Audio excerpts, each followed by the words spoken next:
Good morning to all of students. इससे previous lecture के अंदर हमने जाना था दो बॉडीज के बीच में हम किस प्रकार सेंटर ऑफ मास निकालते हैं, और दो बॉडी जो है M1 एंड M2 मास वाली, उन दोनों के बीच में सेंटर मास निकला था और उनके बीच में डिस्टेंस जो था R1 R2 है। तो R की वैल्यू जो निकली थी R vector equals to M1 R1 vector plus M2 R2 vector and R1 vector plus R2 vector के बराबर फॉर टू बॉडीज।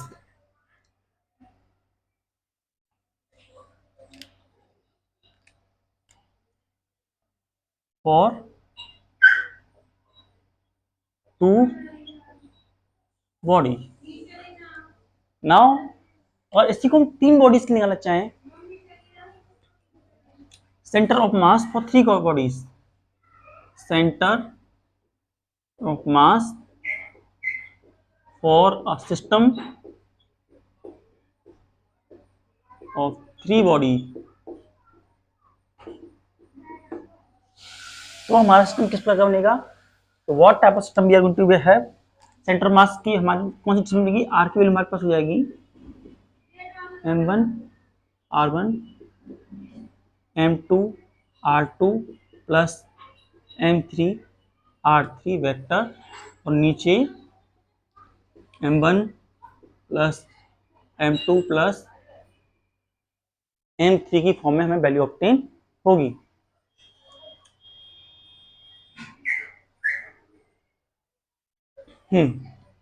नाउ इस तरीके से n सिस्टम ऑफ पार्टिकल हो, if n number of particles are going to present in that condition,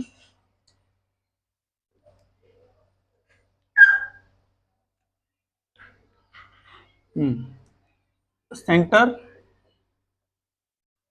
of mass for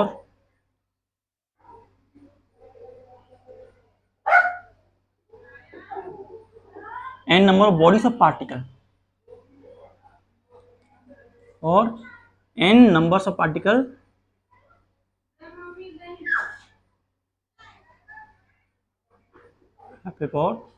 for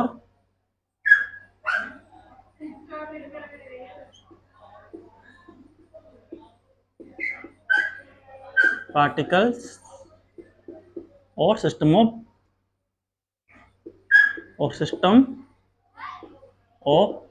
n bodies। तो उसके लिए centre mass जब हम निकालेंगे तो उसकी वैल्यू का फॉर्मेशन हमारे पास आएगा R equals to M1 R1 vector M2 R2 vector M3 R3 vector test test plus Mn Rn vector, और नीचे M1 plus M2 plus M3 dash dash plus Mn की फॉर्म में हमें R वेक्टर की value obtain होगी। इससे हम ऐसे भी लिख सकते हैं R vector is equals to R vector की वैल्यू हमारे पास बराबर हो जाएगी summation I equals to 1 to n mi r I vector upon summation I equals to 1 to n m I की फॉर्म में हमें वैल्यू ऑब्टेन होगी। तो ये n number system of particle के लिए हम इस तरीके से लिख सकते हैं, ये system for n number of particle. यहां पर जो हमारा summation I equals to 1 to n m I है, इसे हम सेंटर ऑफ मास का मास कहते हैं। तो हमारी जो वैल्यू बनेगी वो कुछ इस प्रकार से बनेगी, our value is going to become R vector equals to summation I equals to 1 to n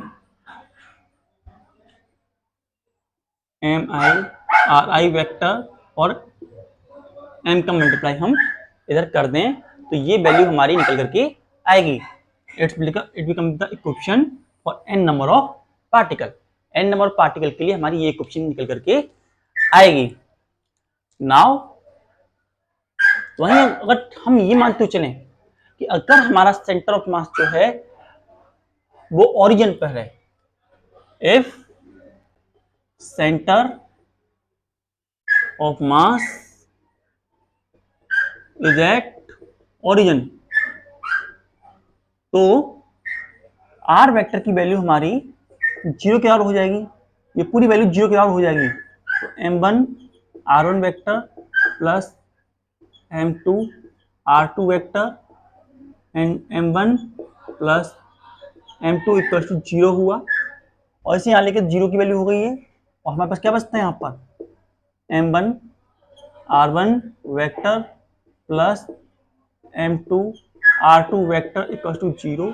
इसे इधर लिखी गई m1 r1 वेक्टर और माइनस के m1 m2 r2 vector and r1 की वैल्यू हम निकालना चाहें r1 vector become equal to minus m2 upon m1 r1 vector.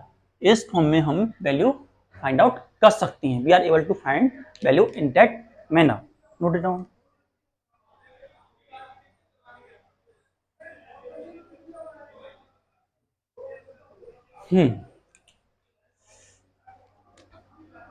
इसी तरीके से अगर हम इस टू पार्टिकल सिस्टम में ये मानते हुए चलें कि जो हमारी दो बॉडीज थी इनका मास m1 m2 होने की सेम मास था, they both the body are going to be same mass, और इन दोनों बॉडी का मास सेम है, तो हमारे पास क्या निकल के आएगी r equals to r vector equals to m1 plus r1 vector plus m2 r2 upon m1 plus r1 m1 plus m2। If m1 is equal to m2, m1 और m2 आपस में बराबर हो, if m1 and m2 both are going to be equal to each other, then in that condition r vector की value हमारे पास बनती है, वो बन जाती है m r1 vector plus m r2 vector और नीचे 2m बन जाएगा, m प्लस m 2m हो जाएगा। नाउ इनमें से m कॉमन लिया, r वेक्टर की वैल्यू में मिल जाएगी m अपॉन m ब्रैकेट में r1 vector bracket r2 vector upon 2, m से m कैंसल, तो r वेक्टर की वैल्यू हमारे पास हो जाएगी r1 plus r2 vector vector upon के 2 के बराबर वैल्यू हमें निकल करके आएगी। It's a value for us, ये वैल्यू हमें निकलेगी। और इसका मतलब ये है कि जो हमारा सेंटर ऑफ मास होगा दोनों मास के दोनों लाइन के सेंटर में होगा, बिल्कुल एग्जैक्ट मिड पॉइंट पर मीन वैल्यू मिली, दोनों डिस्टेंस की मीन वैल्यू निकालने पर और दूसरे डिवाइड करने पर हमें सेंटर ऑफ मास मिल जाएगा। मीन टू से मिडिल में हमें सेंटर ऑफ मास मिलेगा। In a similar manner for the case of three particle system हो तो ऐसी कंडीशन फॉर थ्री पार्टिकल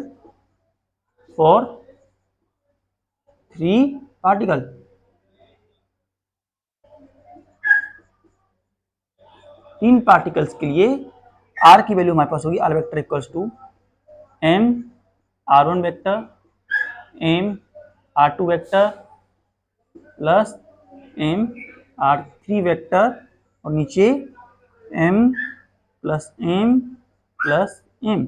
अगर हमारा m1 equals to m2 equals to m3 तीनों आपस में इक्वल हैं तो, और यहां से कॉमन लिया तो r वेक्टर की वैल्यू हमारे पास बनती है r1 plus r2 plus r3 upon 3 vector and vector.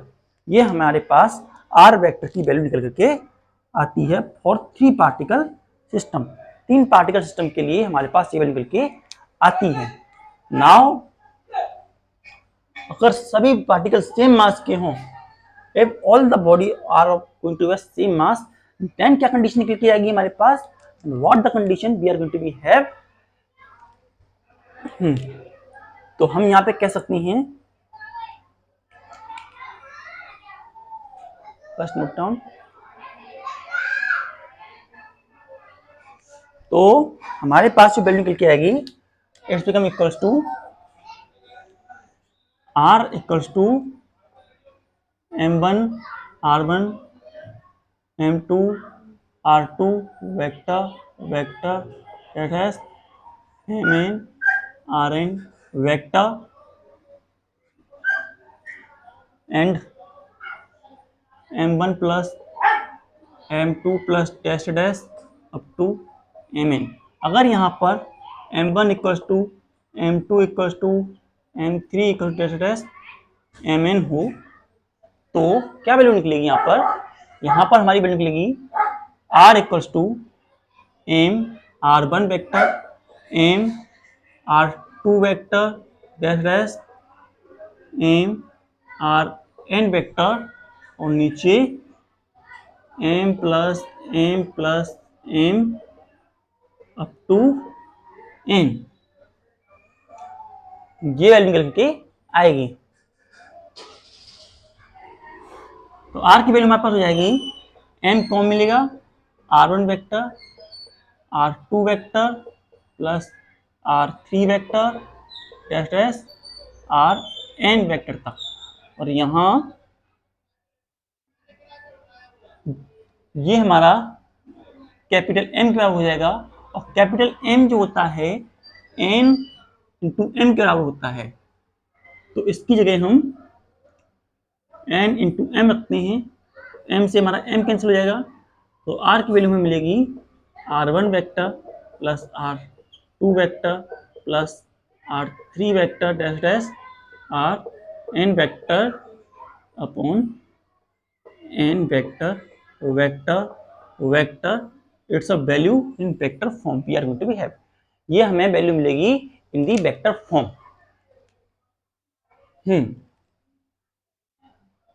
ये सारी वैल्यूज हमें इस तरीके से ऑब्टेन होंगी। Now note it down. इसके बाद हमारे पास ये वैल्यू जो निकली थी यहां से समेशन के फॉर्म में ये निकली थी, अगर हम इसे डिफरेंशिएट करें, if we going to differentiate it, first write it as,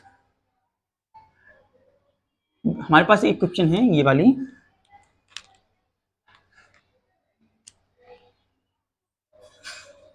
R vector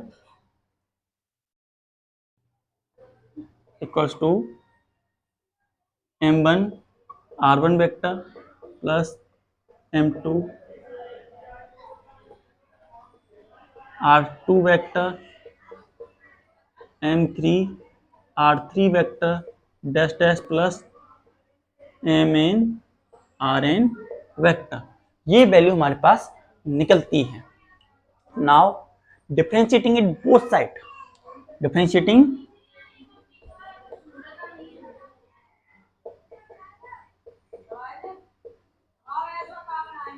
it both side with respect to time t, तो क्या वैल्यू बनती है हमारे पास, d dt m r vector d dt m1 r1 vector d dt m1 okay M2 R2 vector d dt M3 या M3 R3 vector dash dash plus d dt Mn Rn vector, इस form में हमें value obtain होती है। यहाँ पर जो मास है इसे हम कॉमन लेके बाहर निकाल सकते हैं, तो इनकी वैल्यू हो जाती है d dt r vector equals to m1 बाहर निकला d dt r1 vector plus m2 d dt r2 vector इस dot dot plus mn d dt rn vector. ये वैल्यू हमें ऑब्टेन हुई। नाउ हम जानते हैं कि rate of change of velocity जो होती है या rate of change of distance जो होता है वो वेलोसिटी के बराबर होता है। So d r vector t t हमारा v के बराबर हुआ, D R one vector D T vector हमारा v1 वेक्टर के बराबर हुआ, D R two vector D T हमारा v2 वेक्टर के बराबर हुआ, D R three vector D T हमारा v3 वेक्टर के बराबर हुआ and D R N D T vector हमारा vn वेक्टर के बराबर हुआ। सो जब हम ये सारी वैल्यू यहां पुट करेंगे तो क्या वैल्यू हमें मिलेगी? Let us see it is m1 b vector equals to m1 b1 vector plus m2 b2 vector plus m3 b3 vector plus dash dash mn bn vector और ये p वेक्टर जो हुआ ये हमें p वेक्टर बोलते हैं, ये बराबर हो जाएगा p1 vector plus p2 vector p3 vector dash dash pn vector के बराबर। और सेंटर ऑफ मास का जो p होगा p वेक्टर जो होगा equal to summation i equal to 1 to n p i। ये हमें मोमेंटम की वैल्यू मिलेगी। मीन से नेट मोमेंटम होगा सेंटर ऑफ मास का, net momentum of centre mass is equal to individual sum of each vector and जब से हम वेक्टरली ऐड कर देते हैं, एडिंग वेक्टरली, तो हमें सेंटर ऑफ मास का मोमेंटम ऑब्टेन हो जाएगा। We are able to obtain momentum of centre of mass. Note it down.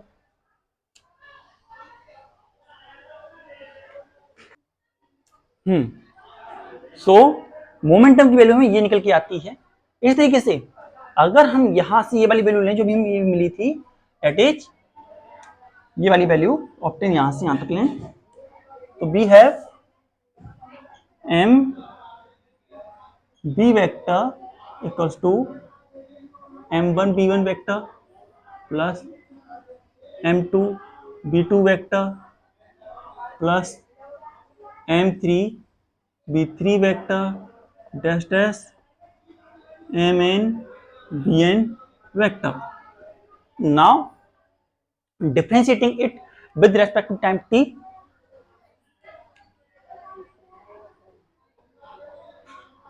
differentiating the given equation with respect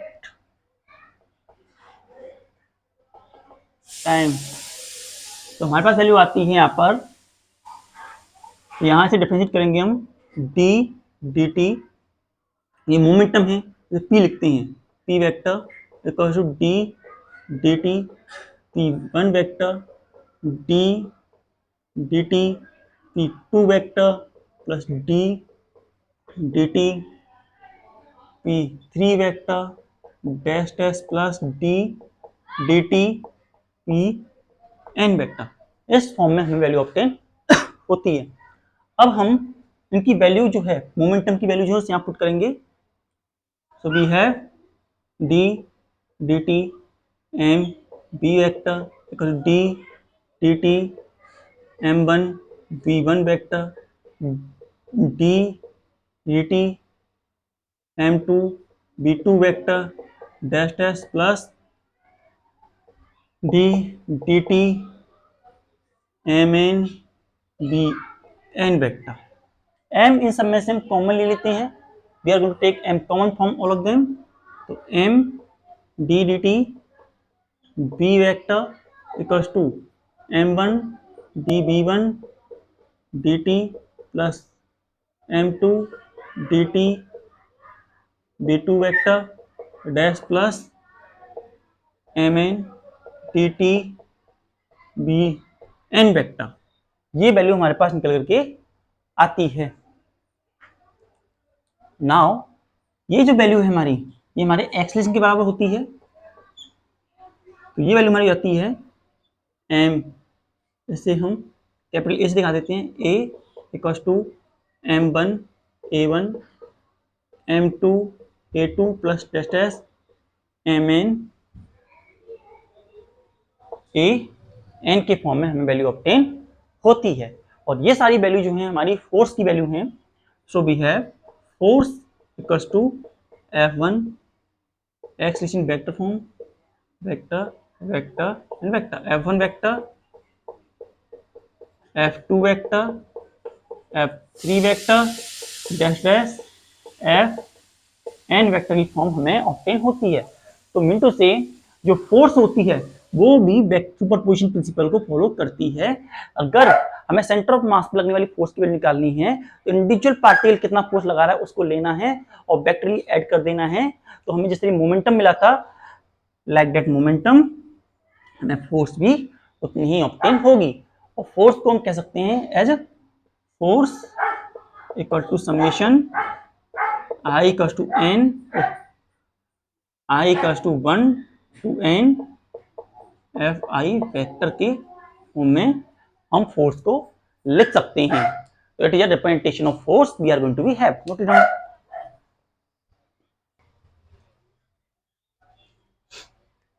तो आज हमने जाना कि सेंटर ऑफ मास किस तरह निकाला जाता है, सेंटर ऑफ मास किस पोजीशन पे होगा, ये निकालने के लिए हम जो फॉर्मूला लगते हैं दो बॉडीज के लिए होता है m1r1 plus m2r2 r1 plus r2।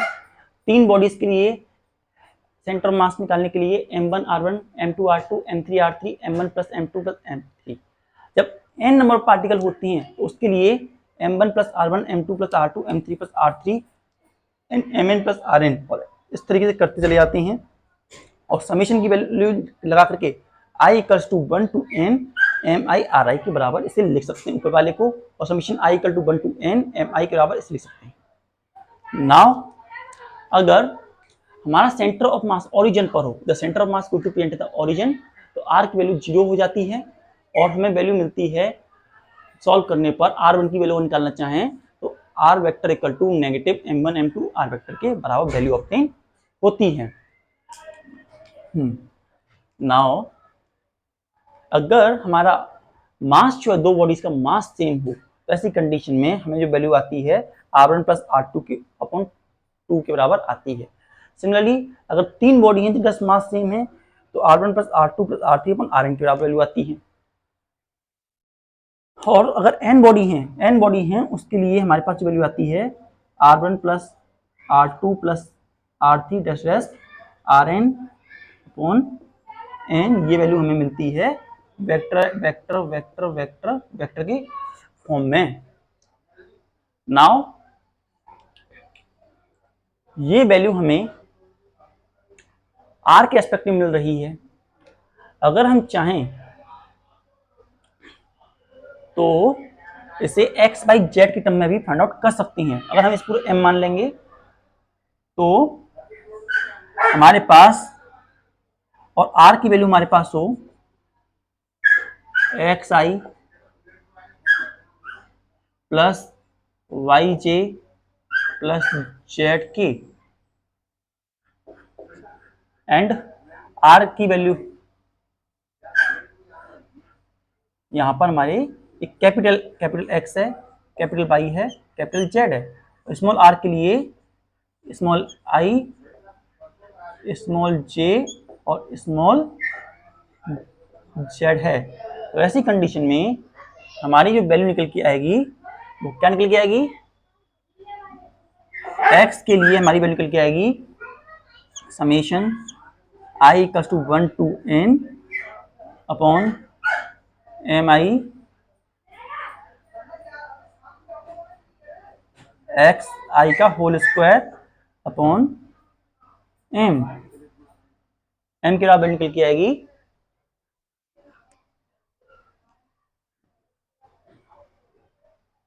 तो हमने क्या किया, आर की वैल्यू एक्स आई वाई जे जेड के और आर की वैल्यू ये वैल्यू थी, तो अगर हम एक्स की वैल्यू निकालना चाहेंगे तो ये वैल्यू निकल के आएगी, वाई की वैल्यू निकालना चाहेंगे तो summation I equal to 1 to N M I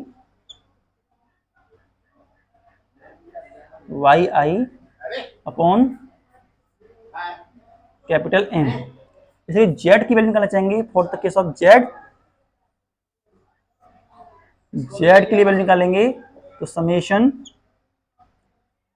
I equal to 1 to N M I Z I upon M की फॉर्म में वैल्यू हमें निकल के आएंगी, एक्स बाई जेड की वैल्यू निकल करके इस फॉर्मेट में हमारे पास आएगी।